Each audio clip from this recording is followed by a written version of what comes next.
À la base, rien ne me destinait à la parfumerie. Je ne suis pas héritier d'une famille grassoise, traditionnelle. L'aventure commence vraiment lorsque je décide de tout plaquer, de partir au Vietnam. Dans ma tête, j'y vais pour quelques mois et en fait, je vais y passer 5 ans. Et là-bas, je découvre la parfumerie parce que moi, j'estime être le plus noble les matières premières.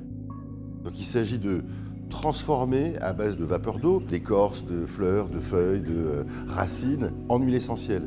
Ces fameuses huiles essentielles qu'on va utiliser pour faire des parfums.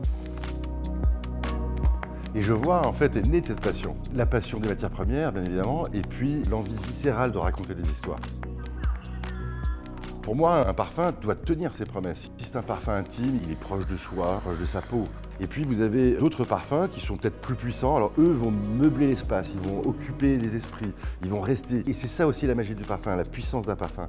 Laisser une trace, votre signature.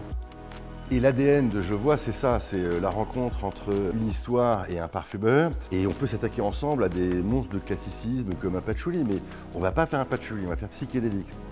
On va chercher le patchouli indonésien avec une qualité absolument unique au monde. Et puis, le parfumeur va ajouter sa facétie, sa patine, qui change tout.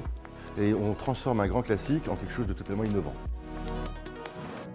Le blason, c'est à la fois intime, parce que c'est un héritage familial, mais c'est aussi une conviction. Cette flamme qui porte la passion de la parfumerie, cette parfumerie libre, cette parfumerie engagée, et puis ce côté familial avec cette pâquerette. Ma mère s'appelle Pâquerette, donc c'était absolument impossible de ne pas l'utiliser. Pour moi, le parfum, c'est quelque chose de magique, de l'alchimiste qui va extraire l'huile essentielle des plantes, au parfumeur qui, lui, sait les assembler, et puis, ça y est, il est sur la peau. Il va signer une présence. Et j'aime bien l'idée, c'est ce que je cherche et je vois, c'est qu'il laisse une trace, qu'il laisse un souvenir. C'est ce que j'appelle l'âme du parfum.